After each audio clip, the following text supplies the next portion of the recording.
Debe permanecer a bordo. Permita el libre cierre de puertas.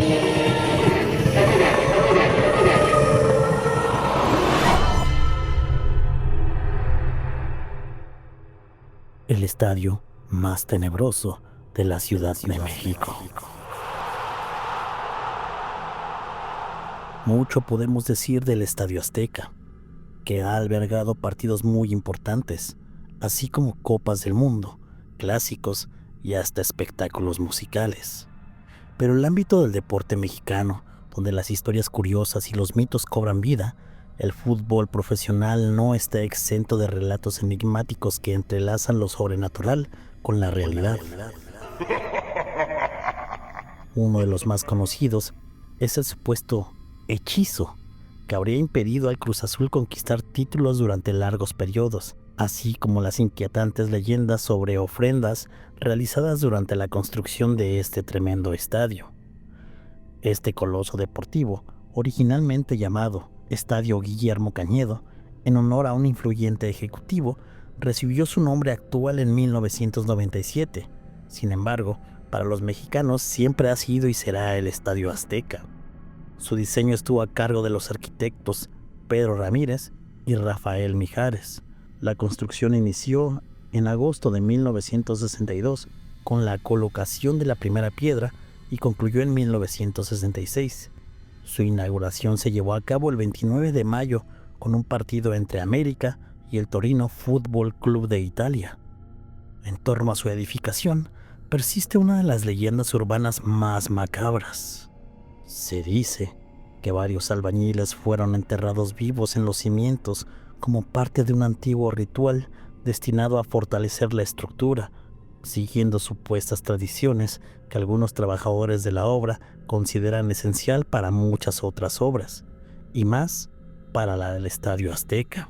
Desde su inauguración en 1966, el Estadio Azteca se ha erigido como el coloso más imponente del fútbol mexicano. Sin embargo, entre sus cimientos, más allá del concreto y el acero, se oculta un secreto macabro que pocos se atreven a mencionar. Se dice que durante su construcción, la obra enfrentó repetidos contratiempos, columnas que colapsaban sin explicación, estructuras que se resquebrajaban de la nada y herramientas que desaparecían misteriosamente. Los ingenieros no encontraron razones lógicas para aquellos problemas, pero entre los obreros, las murmuraciones crecían. ¿El estadio no quería ser construido? O peor aún, algo lo estaba impidiendo. Un encargado de obra, un hombre de pocas palabras y con un rostro muy serio, fue el primero en mencionarlo abiertamente cuando se estaba construyendo este estadio. El diablo está cobrando su precio, susurró una tarde mientras observaba el sol ocultarse tras las grúas y camiones de construcción. Algunos rieron nerviosos, pero otros, los más viejos, sabían que en las grandes construcciones del pasado existía una práctica prohibida: el sacrificio humano. En tiempos antiguos, para asegurar la estabilidad de un edificio, según era costumbre enterrar a un hombre en los cimientos, ofreciendo su vida a la tierra a cambio de la solidez de la estructura. También se dice, como leyenda urbana, que cuando un hombre lamentablemente muere en la construcción, significa que la obra va por buen camino. Las semanas pasaban y los accidentes se volvían frecuentes. Un albañil una vez cayó desde lo alto de un andamio y murió.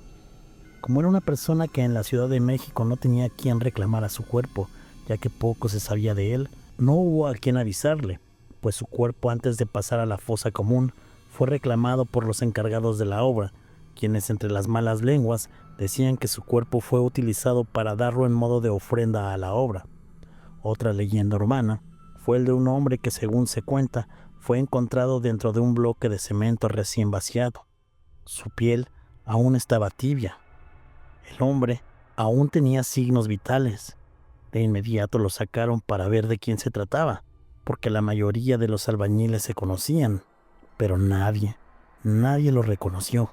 El hombre, lo poco que pudo decir antes de morir, es que él era un hombre en situación de calle, y que unas personas le habían pagado por acudir a la obra con engaños porque según le iban a dar trabajo. caminó por una de las traves y cayó dentro de un bloque de cemento, aunque también argumentó que alguien lo había aventado. Esto solo reforzó la idea de que se ofrendaban algunos cuerpos en la obra para que las construcciones salieran bien y reforzadas. Se dice que varios obreros comenzaron a renunciar aterrorizados por lo que ocurría, ya que no les gustaría ser el siguiente. En una ocasión dicen que hubo una reunión por la tarde. Les hicieron una comida especial a los trabajadores por el día del albañil. Les dieron de comer, les dieron mucha bebida, entre ellos tequila, pulque, caña y cerveza. Poco a poco varios fueron perdiendo el control de su cuerpo. Cuando la noche llegó, un encargado de obra le dijo a unos albañiles que lo acompañaran. Los llevó a un cuarto y les preguntó que a qué se dedicaban además de esto. Los albañiles respondieron que acababan de llegar de su pueblo y que no tenían todavía documentos oficiales para trabajar, por eso estaban agarrando el trabajo de albañiles. El encargado les dijo que iba a necesitar a 3 de ellos para una actividad arriesgada ahora mismo y que les iba a dar un dinero extra para ellos y sus familias. Los trabajadores le preguntaron que de qué se trataba, pero él de inmediatamente les dijo que básicamente los iba a obligar a saltar una fosa de cemento para que pudieran salir, que era como un juego. Los albañiles, dentro de su estado etílico, pensaron que les estaban jugando una broma. Los hombres se miraron entre sí. El encargado les dijo que no era broma y que era en serio. Sacó un fajo de billetes. El miedo de los albañiles era reflejado en sus ojos.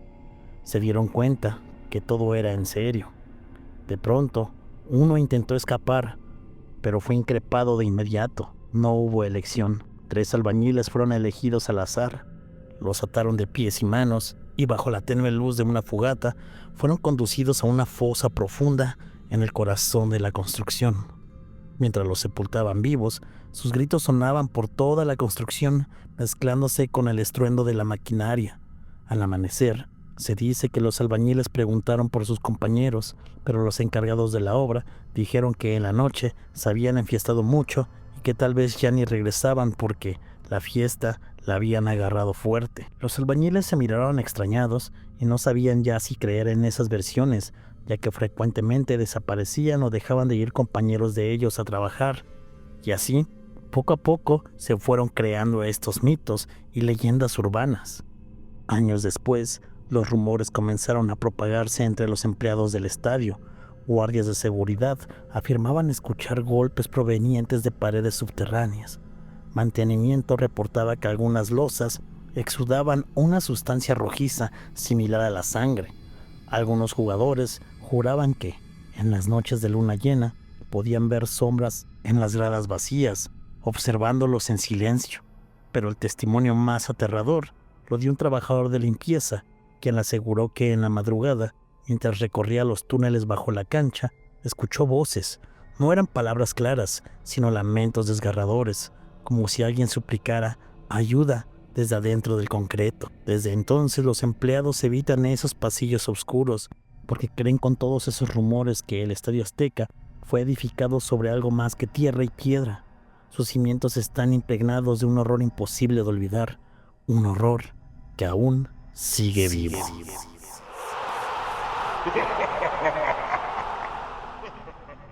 El fantasma del portero. Esto pasó por allá del año 1980. Trabajaba en el mantenimiento del Estadio Azteca, principalmente de la parte eléctrica. Había cuadrillas grandes para revisar eso, pero en ocasiones, para cosas sencillas lo podíamos hacer desde un elemento hasta 3 elementos. Era casi medianoche cuando me pidieron revisar una falla en el sistema eléctrico del estadio. Caminé por los pasillos. Estaban vacíos, así que iba con mi linterna en la mano. Mis pasos se escuchaban al caminar por el pasillo. El lugar que de día era un templo del fútbol, ahora parecía una enorme tumba silenciosa. Cuando llegué a los vestidores, el olor a humedad y sudor viejo aún impregnaba el aire. No recuerdo exactamente quién había jugado una noche anterior. Las taquillas de metal oxidado reflejaban la luz de mi linterna. Revisé el panel eléctrico, desconecté un par de cables y justo cuando estaba por terminar, un sonido seco resonó detrás de mí. El golpe de un balón rebotando contra el piso. Me quedé helado. No había nadie más en el estadio. El guardia me había entregado las llaves antes de irse a su caseta. Levanté la cabeza lentamente y enfoqué la linterna hacia el pasillo. El haz de luz apenas iluminó las sombras al fondo, pero fue suficiente para ver una figura alta que se movía cerca de la entrada del vestidor. Al momento me dio miedo, pero pensé que podía ser algún trabajador u otro guardia del estadio. Grité: ¿quién anda ahí? Pero no obtuve respuesta. De lejos, nuevamente vi algo. Era una silueta delgada, vestida con lo que parecían pantalones cortos y una camiseta. La camiseta no reconozco si era de fútbol, pero parecía. La persona parecía estar agachada como si estuviera abrochándose los tenis, pero lo que más me inquietó fue lo que llevaba en las manos. Unos guantes de portero desgastados, o al menos eso sí pude ver. ¿Hola? Mi voz se quebró. La figura se levantó lentamente sin responder y se desvaneció en la penumbra del pasillo. Tragué saliva y salí del vestidor, iluminando el camino hacia el campo. Cuando llegué al túnel de salida, el aire frío me golpeó el rostro. La luna iluminaba parcialmente el césped y las gradas vacías parecían gigantes dormidos observándome. Entonces lo vi, la misma silueta de antes, pero ahora estaba cerca de la portería. La luz plateada de la luna delineaba su figura. No podía ser una persona, se movía de forma antinatural, como si flotara sobre el césped. No sé, era muy raro. De repente, se quedó cerca de una de las porterías. Trataba de alumbrar con mi lámpara, hasta donde él estaba, pero en aquellos años las lámparas no tenían tanto alcance. Nuevamente vi la silueta como si se estuviera escondiendo de alguien. La figura, aunque era poco visible, de pronto desapareció. Traté de ver con la luz de la lámpara, pero un escalofrío repentino me recorrió la espalda, como si me hubieran echado agua fría. El miedo se apoderó de mí. Sabía que lo que había visto no era una persona real. Sin pensarlo dos veces, corrí hacia la salida. Mi respiración era agitada y mis piernas temblaban. No me detuve hasta llegar a la caseta del guardia. El tipo, un hombre mayor de rostro curtido por los años, me miró con preocupación. «¡Hey, muchacho! ¿Qué te pasó?», me preguntó mientras se paraba de su asiento. Le conté lo que había visto, tratando de no sonar como un loco. El guardia me escuchó en silencio y cuando terminé, prendí un cigarro y soltó una larga bocanada de humo. «Viste al portero, ¿verdad?», me dijo en voz baja. «¿Qué portero?», le contesté. «Te voy a contar, muchacho. Nomás no te me vayas a espantar. Hace unos años, uno de los porteros de un equipo local se quitó la vida en estos vestidores. Dicen que era un portero amateur y estaba haciendo pruebas para quedarse en el club, pero fue rechazado. Era su sueño poder jugar en un equipo de la división grande, pero al no haber quedado, tomó una decisión difícil y decidió terminar con sus sueños en un vestidor visitante. Uno de sus compañeros lo encontró tirado cerca del área de las regaderas. La noticia en aquellos años no querían que fuera difundida porque el estadio estaba casi recién inaugurado y no querían que este tipo de noticias afectara la imagen de este estadio. Desde entonces, algunos compañeros, principalmente trabajadores, lo han visto rondando en el estadio, siempre cerca del vestidor o de la portería. Yo personalmente nunca lo he visto, pues llevo poco tiempo aquí, pero a mis colegas les ha pasado que escuchan pisadas en esos vestidores, se azotan las puertas, a veces abren una llave de la regadera. Y bueno, tú, que contigo es la tercera vez que me cuentan que han visto una figura como de un jugador cerca de la portería. Nosotros le decimos el portero. No sé si decirte que tuviste suerte al verlo, pero pues ya te pasó, hijo. Ahora sí, que no te asustes. Y ponte a rezarle una oración si quieres. Relájate. Mi piel se erizó. No supe qué responder. Me dio un escalofrío tremendo. Solo le dije al guardia que me jurara lo que me estaba diciendo. Me dijo que sí, que no era mentira ni broma. Era una leyenda urbana que tenían ahí, pero que pasaba a ser real, como cuando trabajadores como nosotros nos espantaban así. Hablé con mi patrón al día siguiente. Le conté lo sucedido. Solo me dijo que no pasaba nada, que a él ya le habían contado, pero que no creía en eso. Me daba mucho miedo trabajar en la noche en el estadio. Afortunadamente, ya nunca fue solo. Me echaban luego la mano algunos compañeros. Duré todavía como 3 meses en esa empresa y la experiencia que tuve nunca más la olvidaré. El niño de las gradas vacías.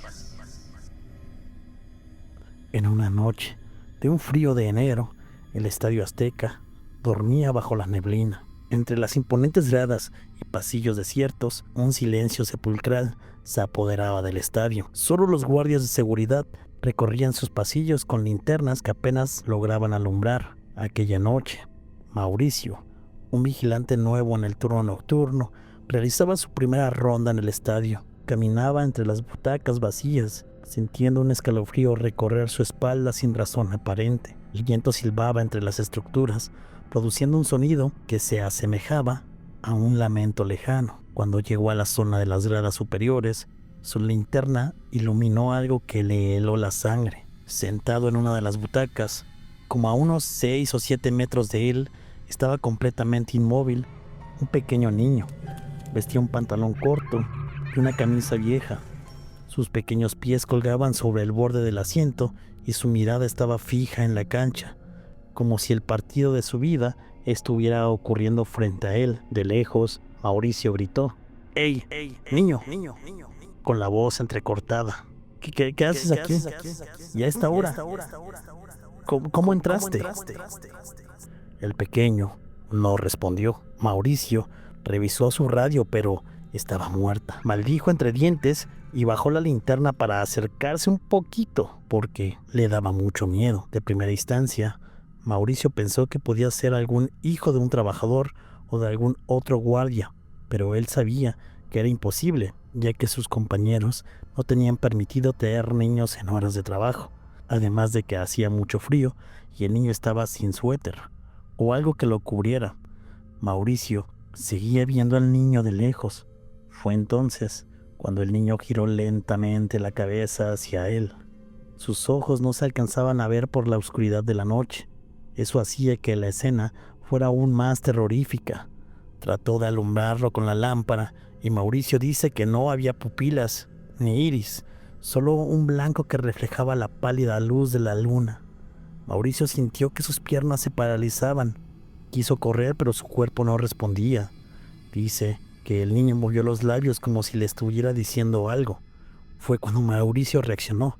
Logró romper el trance y el shock por el que estaba pasando y salió corriendo escaleras abajo. Cuando llegó a la caseta de seguridad, los otros vigilantes lo vieron pálido, sudando con la respiración entrecortada. «Ahora, ¿y a ti qué te pasó?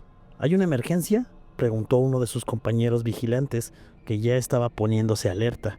Mauricio contestó tartamudeando: Acabo de ver a un niño en las gradas. Un niño muy raro. Parecía un demonio.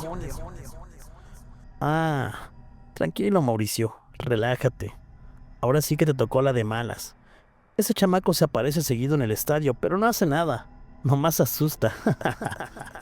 Dicen que hace unos años un pequeño se perdió durante un partido y nunca lo encontraron. Otros dicen que cayó desde lo alto de las gradas y que lamentablemente perdió la vida. También se dice que en una estampida en el estadio, este niño quedó asfixiado y aquí murió. Pero pues quién sabe. La verdad, no te asustes. Tómate este té y relájate, le dijo su compañero. Entonces, ¿es un fantasma?, preguntó Mauricio, aún temblando. El vigilante lo miró con seriedad. Mira, no lo sé, pero si vuelve a aparecer, no intentes hablarle. Solo sigue caminando. Ignóralos y nunca dejes que te mire a los ojos. Un padre que luego viene a bendecir el estadio dice que no es bueno mirarlos. Mauricio tenía mucho miedo al recorrer esos pasillos por las noches, pero ni modo. Era su trabajo. Con el tiempo, fue formando cierto carácter y dejó de tener miedo. Nunca más se le volvió a aparecer, pero dice que de manera frecuente se escuchaban ruidos, pisadas o gritos por la medianoche, pero trataba de no asustarse y seguía trabajando. De la historia del niño del Estadio Azteca, hay un video donde la cadena Univisión grabó. Dicen que era el niño pasando de una grada a otra. Te dejo aquí algunas imágenes, pero te pongo el link del video en la descripción.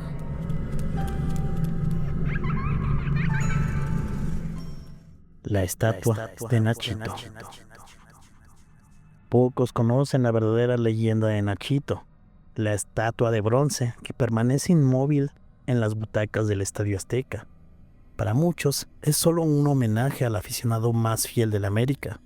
Para otros es algo más siniestro. En el año 2001, Ignacio Villanueva se convirtió en el aficionado más leal del equipo tras demostrar que durante una década jamás había perdido un solo partido. Como premio, se le inmortalizó con una estatua, capturándolo en un grito eterno de gol. La obra se colocó en las gradas y durante un tiempo los aficionados le rendían respeto tomándose fotos a su lado. Pero con los años, los vigilantes nocturnos comenzaron a notar algo extraño. A medianoche, cuando el estadio estaba completamente vacío, algunos afirmaban escuchar el murmullo proveniente de las gradas. Escuchaban un eco lejano de un gol celebrado con euforia. Al subir a revisar para ver si alguien se había metido, no encontraban a nadie, solo la estatua de Nachito con su expresión congelada en un grito de júbilo. Todo tomó un giro más aterrador cuando Julián, un jardinero del estadio, tuvo un encuentro que lo marcaría de por vida. Julián llevaba 2 años trabajando en el mantenimiento del estadio. Había oído las historias de los guardias, pero a él nunca le había pasado nada y no creía en situaciones paranormales.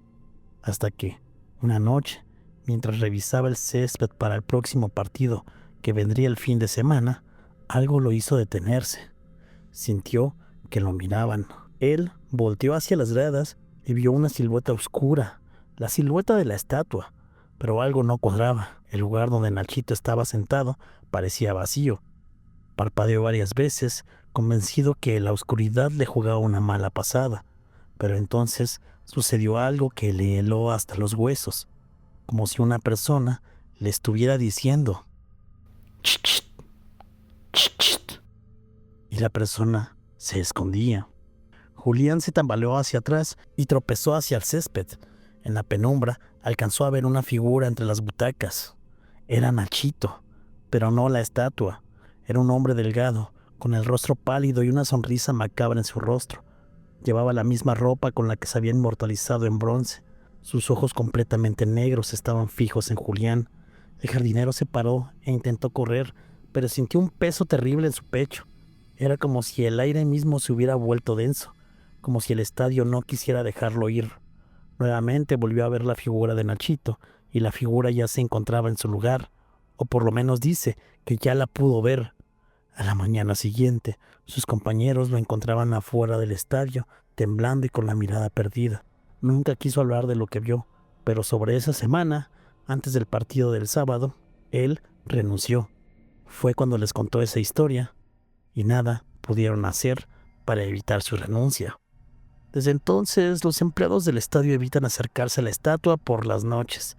Dicen que si te fijas bien, su boca ya no es la misma, que mueve los ojos, o que las manos cambian de pronto de posición, que su grito de júbilo ahora parece una mueca de terror, y que, si alguna vez lo ves en otro sitio que no sea su butaca original, corres el riesgo de que Nachito te invite a celebrar con él, o que tal vez quisiera saludarte.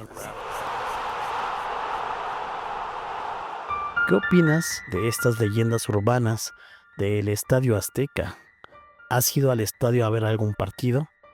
Cuéntame, ¿a qué equipo le vas? ¿Te ha pasado algo paranormal o conoces alguna historia paranormal de este sitio? Cuéntame en los comentarios. Yo soy el tío Taku y espero que te haya gustado este video. Recuerda mandarme tus historias de terror a mis redes sociales. Por último, te pido una disculpa porque me encuentro un poco enfermo y mi voz no es la más óptima. Aún así, espero que te haya gustado esta narración. Sin más por el momento, dale like y déjame un comentario. Nos vemos en el siguiente video.